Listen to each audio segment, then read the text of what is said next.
Ladies and gentlemen, boys and girls, welcome back to mismapasion. And finally, the 2027 FIFA Women's World Cup has a host nation, with Brazil winning the ballot to earn the right to host the prestigious tournament come 2027.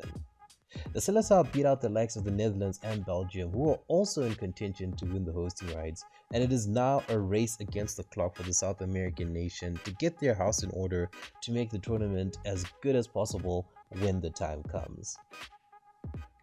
Although this is a fantastic bit of news on a national level when it comes to the stereotypical things like tourism and boosting the nation's profile, especially within the context of women's football, there are unfortunately some burgeoning issues that are surely going to arise from this.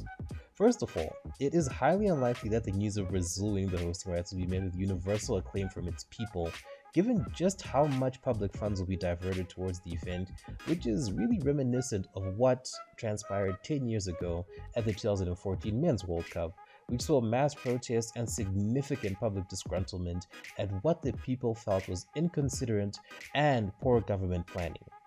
This was because of the diverting of funds to the 2014 World Cup. A lot of public services such as maintenance and sanitation suffered and were unable to be maintained, in addition to what was viewed at the time as a lack of care to locals, considering that money which should have been utilized to help improve the admittedly subpar living conditions of the locals that live in the infamous favelas and other familiar places in the nation was instead going towards this one-time event which just lasted at most over a month. Now, I could go on more about the political considerations that are a result of this, but this is a football channel, so let's focus on that. Now I want to start with the infrastructure, and in all honesty, it's not a positive start, as one of the most important aspects of infrastructure being stadiums, they are in anything but a good condition for the most part.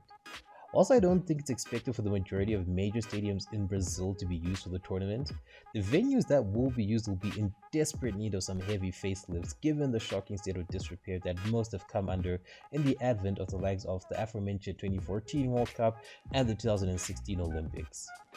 Stadiums like the Arena da Amazonia, I hope I pronounced that correctly, as usual, are personifications of the previously mentioned misuse of public funds, as in spite of its capacity to host games that can seat 40,000 people, the stadium has barely seen any regular sporting action since the 2016 Olympics, and now stands as a symbol of all the things that the Brazilian people find so wrong with their leaders when it comes to hosting these kinds of events. Sorry, I seem to have veered back into politics towards the end there, but that's okay. Let's just get things back on track. Other stadiums as well, even ones that regularly use like the Maracanã, suffer from the same issues of being allowed to rot away, but to me, the issue becomes much bigger when you consider the question of training facilities.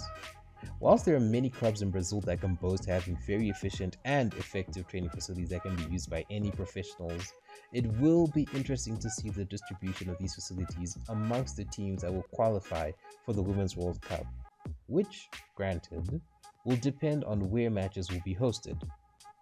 It may sound like a reach or a nitpick, but such finer details like this can make or break a team's performance in a match, and it will definitely be fascinating to see how the hosts deal with this potential issue, because the teams will be expecting nothing short of the best possible facilities for the players to work on, such as their right after all. Apart from what is perceivably negative critiques in this video so far, we need to also look at some undeniable positives as well that will come as a result of Brazil winning the hosting rights. Firstly, it goes without mention that a bigger spotlight is going to be placed on the local woso scene in Brazil, which can really be a huge opportunity for growth in the domestic game.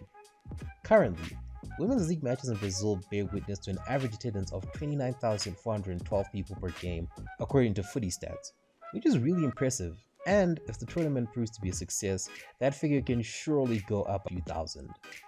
More importantly, with the spotlight on Brazil, more people from across the world can lay their eyes on not only what the nation has to offer in terms of domestic quality of women's football, but also some potentially uncut gems who could go on to forge major international careers on the back of the World Cup, such is its commercial appeal. Brazil itself is well known for giving football many grades in both the men's and women's game, and there could feasibly be a steep rise in interest in Brazilian players going forward, thanks to the exposure provided by the tournament. And maybe, who knows, we might see the next Brazilian great star or starlet step up to announce or solidify herself in the beautiful game. And most importantly, at least in my point of view, the tournament can serve as a platform that sees more girls and young women taking proactive interest in playing football, which in turn should encourage local authorities to invest more resources in growing the game in Brazil. Much like many other places, Brazil runs a very high risk of alienating many prospective female footballers due to stunted growth and development. But with a little determination, enthusiasm, and elbow grease, things can surely be turned around before we know it. The more women that are playing football, then the better the long-term prospects become going forward. As the clock has officially begun to tick towards the curtain raise of the 2027 Women's World Cup, there's undoubtedly a lot that can be gained from a well-hosted tournament, but also a lot that can be lost as well.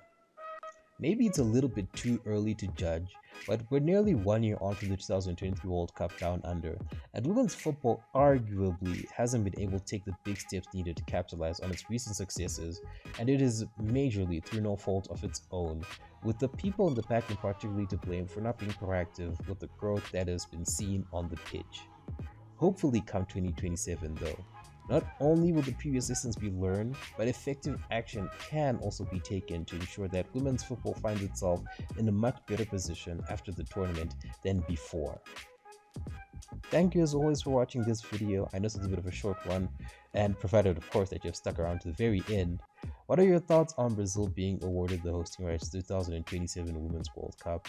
And do you think that they will have learned their lessons from the 2014 tournament? Leave your thoughts on this and anything else you found interesting in the video in the comments below, and I will see you in the next one.